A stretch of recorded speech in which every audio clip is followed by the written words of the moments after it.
They fired me in 10 minutes and thought they'd erased 14 years. They forgot I'd spent those years making sure people remembered me.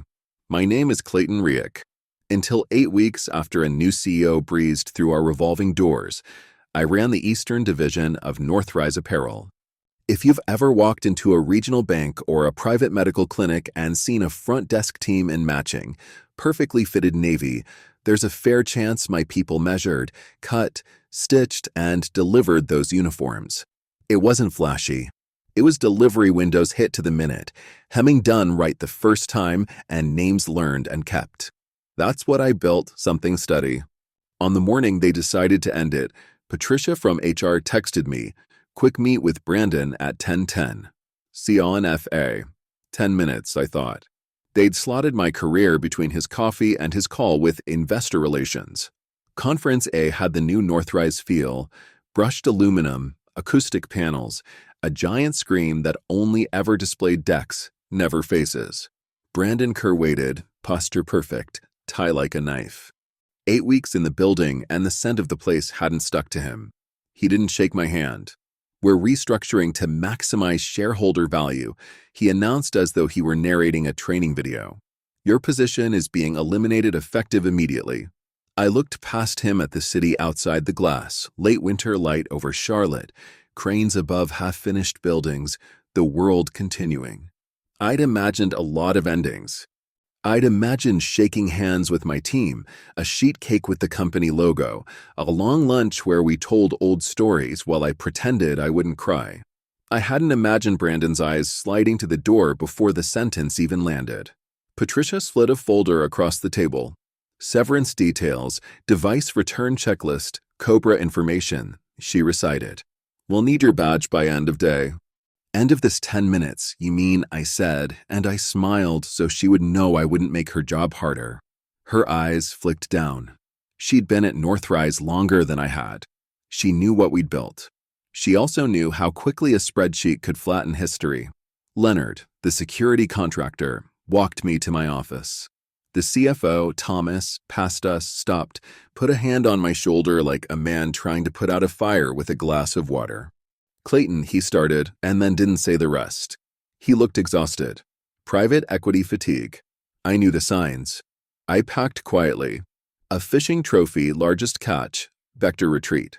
A photo of my team at a Sun Coast financial rollout, everyone smudged with tape residue and smiling. A thank you card from Diane at Sun Coast in her quick, slanted handwriting. "Couldn't have done this without you." When I lifted the framed photo of my wife, Jennifer, and our son, Dylan, the glass squeaked against the desktop. The sound jolted me more than anything Brandon had said. On my way out, the elevator doors closed on a glimpse of my people at their desks, heads down, hands moving. Janice at Account Services kept the headset crooked at the angle that meant she was doing 3 things at once. Keith in Design had a pencil behind his ear even though he did everything on a tablet now. I had the sudden urge to shout, "Not one major late delivery in 14 years, like a child telling a substitute teacher what the class could do." Then I was outside, February air in my lungs, my badge dead in my pocket. Here is what nobody tells you about the moment after you're fired. Silence is heavy. The phone doesn't ring because everyone who would call doesn't know yet, and the one person who does know, because he fired you, is scheduling his next restructuring. I drove home through side streets on purpose, past the Brick Diner where our first Northrise team had celebrated hitting $1 million in quarterly revenue. The waitress there, Miss June, used to slip me a second cup of coffee during 7 a.m. Pricing sessions because she said an honest smile deserved caffeine. At home, I put the cardboard box on the kitchen table and stared at it. Jennifer set a mug beside it and touched the back of my neck. "What are you thinking?" "They don't understand what they've done," I said. "Do you?" she asked. I laughed once. "I think I do." When I joined Northrise, the Eastern Division wasn't a division. It was 9 people with mismatched chairs staring at a map and wondering why nobody called us back. Our first, warehouse, was a rectangle of taped floor in a shared space. We won the Eastern Bank pilot because I drove to Raleigh after hours with 4 sizes of the same jacket and let their branch managers swap until everyone looked like they belonged in the same story.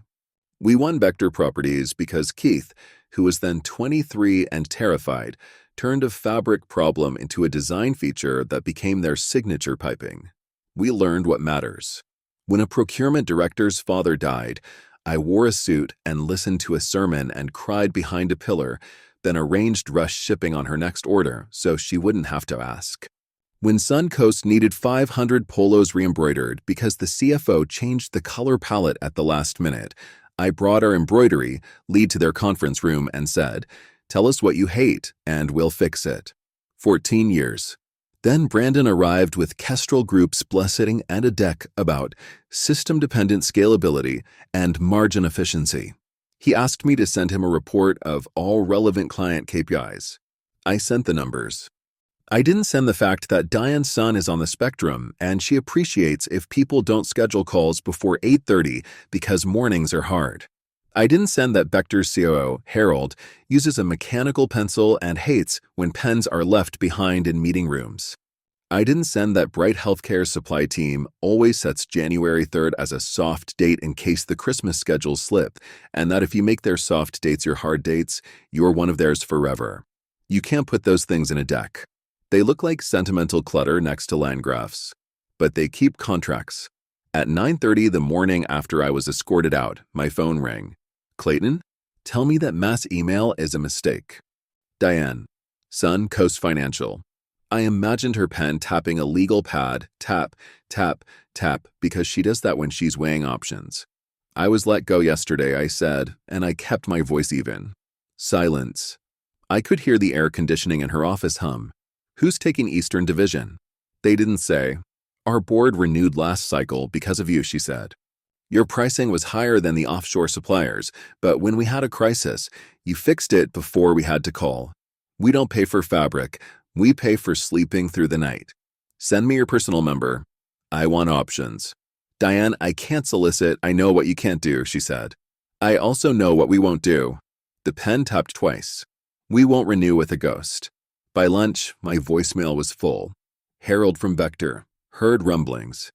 "They can't be stupid enough to let you walk." Michael from Eastern Bank. "Please tell me this is a rumor."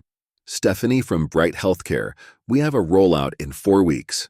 Don't make me start over with interns." I didn't badmouth Northrise. I also didn't lie. "I'm considering my options," I said. "I'll let you know what I decide." If I sounded calmer than I felt, it's because a strange clarity had settled over me. For years, I'd been carrying other people's expectations. Now I could set down the parts that weren't mine. By early afternoon, 5 missed calls from Brandon Kerr sat on my screen like polite little grenades. I set the phone face down and made coffee. Jennifer watched me from the doorway. "Whatever you're about to do," she said, "do it without bitterness. But do it." That night, I opened my laptop and didn't look at Northrise's CRM. I looked at my own file, names and numbers, and a spreadsheet that had grown from a few cells to a living document. Notes written at midnight. Harold prefers January planning in October. Suncoast's legal won't move on indemnity, but will flex on net terms. Bright cares more about the shade of navy than NASA cares about reentry angles. I made another tab. Not clients. Possibilities. Companies that had called over the years when Northrise made a headline. Summit Ridge Outfitters called twice. Smaller, scrappier, their CEO, Daniel Thompson, the kind of competitor who asked good questions instead of trashing rivals. I slept for 3 hours and woke like a man in a strange country where the roads are familiar and the signs have changed. Day 3, Brandon's calls stopped being missed and became mine to ignore. Mid-morning, I picked up. "Clayton, we need to talk." His tone was urgent with the practiced warmth of someone who'd been to a seminar on empathy. "Do we?" Some concerns have come up with several key accounts. They're expressing reluctance to renew in the absence of continuity. "I think we moved too quickly with the restructuring." He cleared his throat. "Let's discuss a short-term consulting arrangement. We can compensate appropriately." "I'll think about it," I said, and I meant it for a second. Then I thought about the 10-minute meeting and the way his eyes had flicked to the door before I'd even picked up the severance folder. "I'm weighing options." That afternoon, I drove to a coffee shop with a view of the light rail and met Jerry Campbell, our former CFO, before Kestrel took over and moved numbers into corners that made no sense until you remembered acquisition math.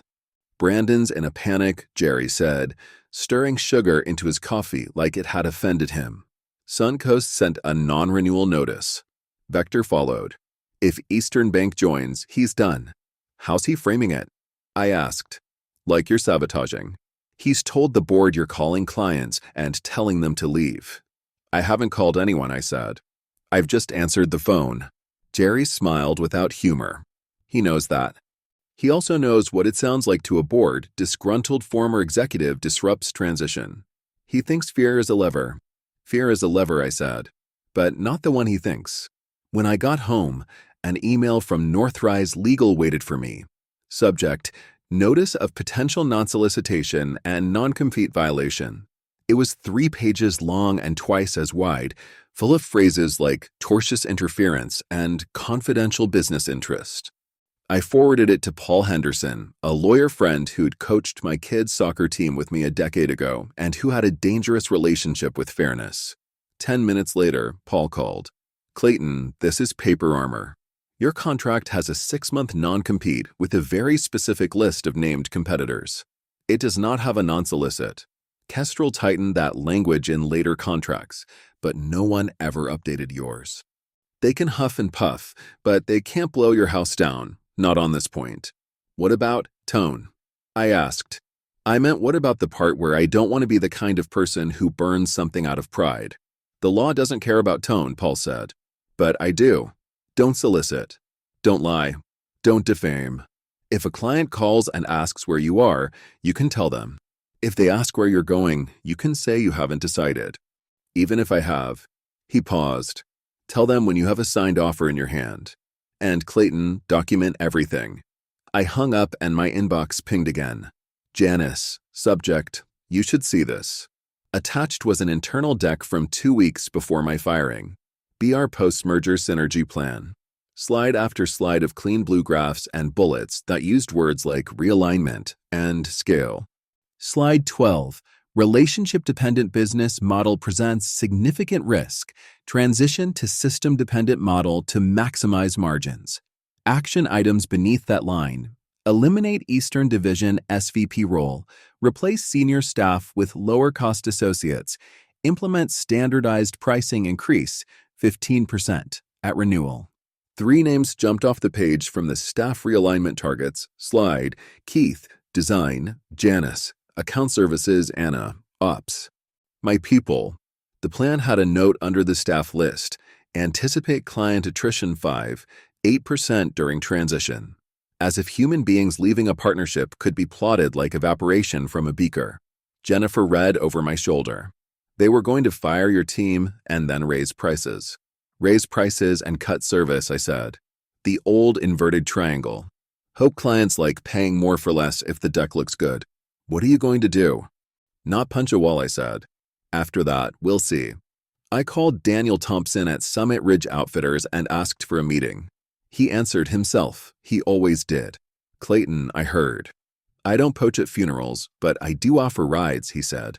It should have been corny. It wasn't. It was the kind of line you remembered because it felt like a handshake. We met at a diner 30 minutes from Northrise headquarters, neutral ground, good pie.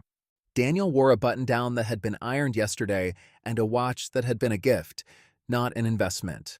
He listened for 15 minutes without interrupting while I ran through what had happened, what I believed would happen next, and what I refused to do. "Here's my offer," he said when I finished. Senior VP. Control over your division. Equity that vests on a sensible schedule. Bring your core team 6 people. Build what you built at Northrise without Kestrel whispering in your ear that relationships are risk. "I can't solicit clients for 6 months," I said. "I know what you can't do," he said, smiling. "I also know what clients can do when they're treated like line items. They tend to walk to wherever people know their names." "I'll need offer letters today for my team," I said. "And I'll need to wait 2 weeks to make sure my severance can't be clawed back on some technicality." "Done," he said. "And Clayton? I want it on record. I don't want to win by burning bridges. I want to win by building a better one. I drove home with the windows cracked to let the cold air fix something in me. I called Keith first. "They're going to fire you," I said softly. He didn't say I know. He said, "When?" "As soon as I'm out of everyone's mind." He exhaled. "What do we do?" "We leave on our feet," I said. "I have a place for you. For Janice. For Anna. For 2 more if you trust them. Will I get to design, or will I spend my days filling out procurement templates?" "You'll design," I said. "And you'll fill out procurement templates because I'm not promising you a fantasy. But you'll never be told that the shade of navy doesn't matter because the spreadsheet said it didn't." He laughed then, the sound of someone who has decided to be brave without permission. By midnight, I had 5 yes. By morning, the signed offers pinged into my inbox with the speed of people who had been waiting for a believable future. I didn't return Brandon's calls. Instead, I scheduled check-ins with each of our top clients at coffee shops and lunch spots where I had once asked them what they liked about their first jobs. I didn't pitch anything. I asked questions a human asks. "How are you? What are you worried about? What would make this year easier?" Diane stirred her tea and looked at me over the rim. "We're not renewing," she said. "We were loyal to Northrise because of you and your team. I can't make my board pay more for less and call it stewardship. I can't solicit, I know. Call me when you can talk freely, Clayton." She smiled. "I've already told legal to keep the clause about preferred account manager in our template." Harold leaned back in his chair and said, "My builders won't wear something they hate. Your people never treated them like a line in an RFP. When you land, we'll be there." He didn't wink. Men like Harold don't wink. He just said the thing he meant and left the rest to gravity. 3 days later, a black Mercedes glided into my driveway while I was under the hood of my '98 Chevy trying to ignore a stubborn squeal. Brandon stepped out like he had just landed on a tarmac.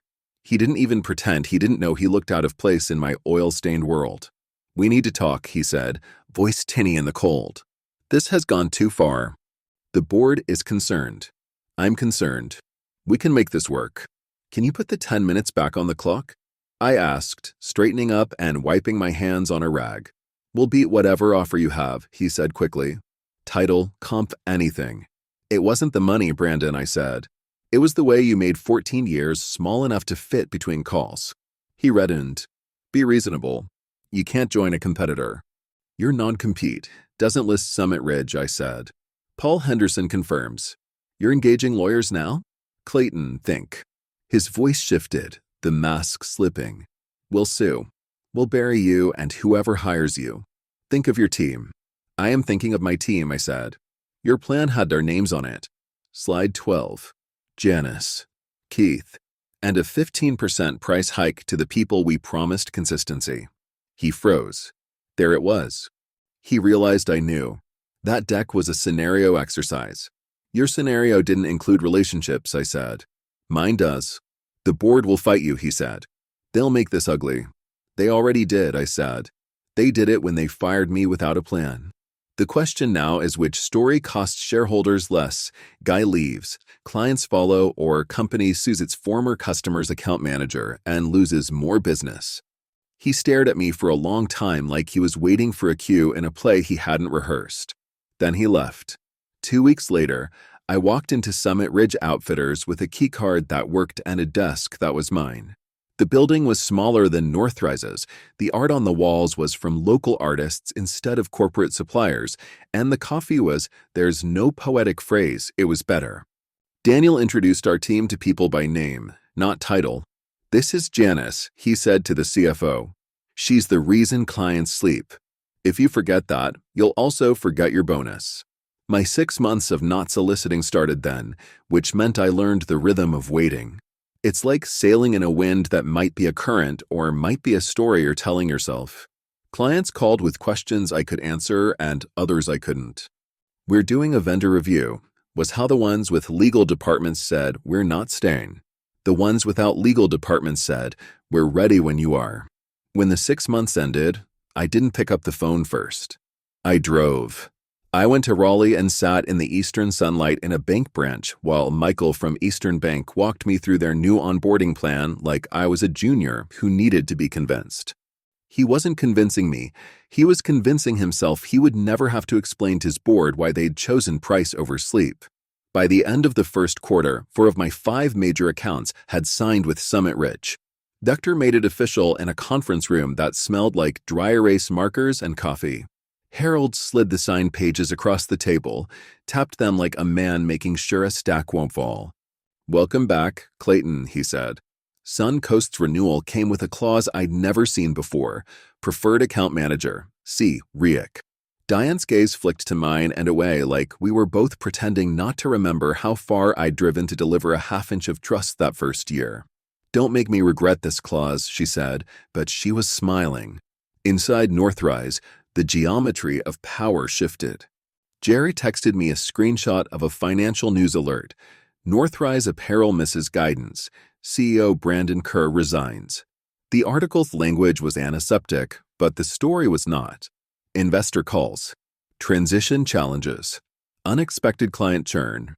The street punished what wasn't a surprise to anyone who had ever watched a spreadsheet try to love a person. Thomas, the CFO who had once put a hand on my shoulder in a hallway, reached out on LinkedIn. "Board meets tomorrow. Your name came up," he wrote. "Would you consider a conversation about returning?" Jennifer read the message over my shoulder, her brow lifting. "They're not wrong about the fix," she murmured. "They are wrong about the timing." I didn't reply. Instead, I walked the Summit Ridge floor with a pen and a legal pad, and I asked people what would make their jobs easier. "Better scissors," said a seamstress without looking up. "What kind?" I asked. She told me. We ordered them that afternoon. It wasn't grand. It was care. 2 months later, the offer came formal and heavy from Northrise's board chair, Eleanor Barnes, CEO. Equity. Autonomy. Name your terms. I named one, respect. I didn't send it. I closed my laptop and told Daniel I had received an offer and would be declining. "Not because I want to punish them," I said. "Because I'm building something here that doesn't require me to explain why relationships are assets." 3 days later, Summit Ridge acquired Northrise's Eastern Division in what the press release called a strategic asset purchase. The internal email we sent to staff was plainer: "Welcome home, if you want it." We rehired people whose names had been on slide 12. We walked through the office space that used to be ours and listened to the echoes of what had been. We hung photos of team picnics next to quarterly metrics. The pie chart didn't mind. There is a version of this story where revenge looks like a headline and a smirk.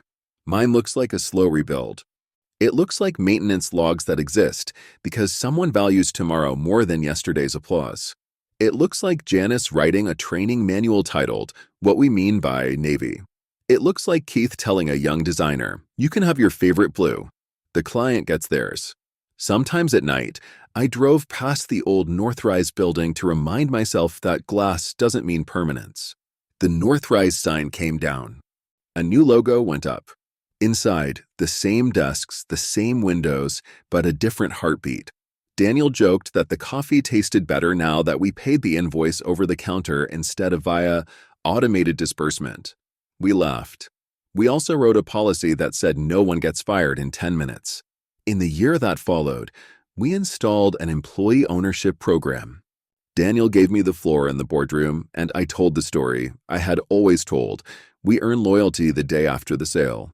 We hit numbers without hating people. When we missed, we said why and fixed systems, not scapegoats. When we grew, we did the arithmetic on bodies and brakes, not just units. 6 months after the acquisition, I ran into Brandon at an airport coffee line. He had a suitcase that cost more than mine and a face that looked like a man who had been told the word no several times in a row for the first time. He nodded at me. I nodded back. We both ordered black coffee. He turned away before he had to say something human. I didn't chase him.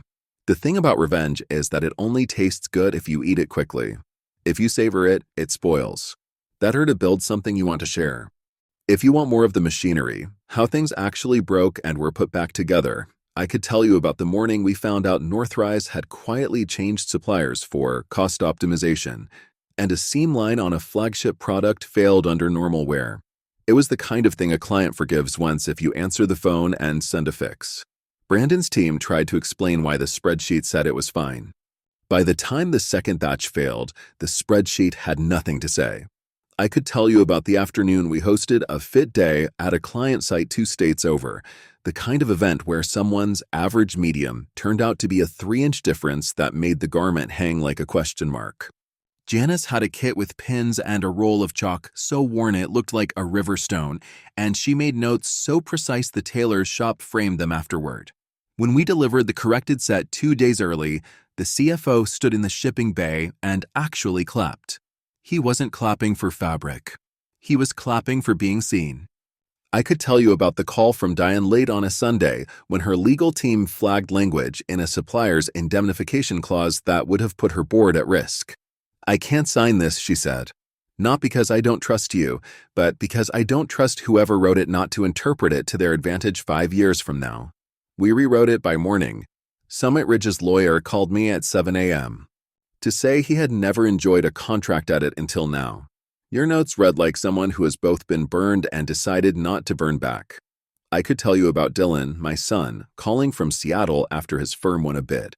"Dad, we got the Riverwalk," he said, voice bright with the kind of disbelief that carries gratitude in it.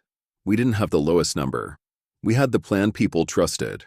I sat on the edge of the bed and thought about the day I'd told Jennifer that the late nights meant we were building something that would last. I had meant Northrise then. I meant us now. The last piece, because every story like this needs a last piece, happened on a humid afternoon in June when the air tasted like a storm deciding. I went back to the old office for the first time as the person who owned the mess instead of the person who had been ejected from it. The Summit Ridge logo gleamed where Northrise's had hung. Inside, our people were ours again. A young guy, 22 maybe, hair he hadn't decided what to do with, stopped me by the sample room. "You're Clayton," he said. "I'm new. My mentor keeps saying, we do it the Clayton way, like it's a thing. What is that?" He looked earnest, not sycophantic, and it touched something unguarded in me. I thought about 1,000 small decisions. About the time we absorbed the cost of overnight shipping because the client's receptionist was getting married and the dress code on the invitation didn't match what we had delivered. About the day we printed labels in a darker font because the warehouse guy squinted. About calling a client's cell to tell her we were running 5 minutes late because 5 minutes is an insult when someone has a full calendar. "It's not a thing," I said. "It's a question." He blinked. "What question?" "What would you do if this were your name on the box?" I said, "Then do that. And if the answer is call someone, call someone." He nodded like someone filing something in a place that would be easy to find later. "Okay," he said. "I can do that." 1 year to the day after Brandon's 10-minute meeting, I stood in my kitchen with the cardboard box on the counter. I had promised myself I would deal with it on this day, not because I believe in anniversaries, but because time is a tool you either pick up or climb over. I opened it and laid out my relics. The fishing trophy went on a shelf in my office at Summit Ridge, next to a framed copy of an email from Diane that said, in its entirety, "Never leave me without telling me where you're going again." The photo of the Suncoast rollout went on the wall above our new hire training room, so the first thing young staff saw was a group of people sweaty and proud, not posed and bored. The thank you card from Diane went into a drawer I open on days when the spreadsheet tries to talk louder than the human. I even kept the severance folder because sometimes it helps to remember how much weight a flimsy piece of paper can pretend to carry. I tucked the cardboard box under the workbench in the garage where tools wait for the day you need them again. It sits there next to spare screws, a jar of mismatched bolts, and a note in my father's handwriting I found after he died. The paper is brittle, the ink faded, the sentence simple: "Take care of the machine, and it takes care of the man." People aren't machines, but systems are.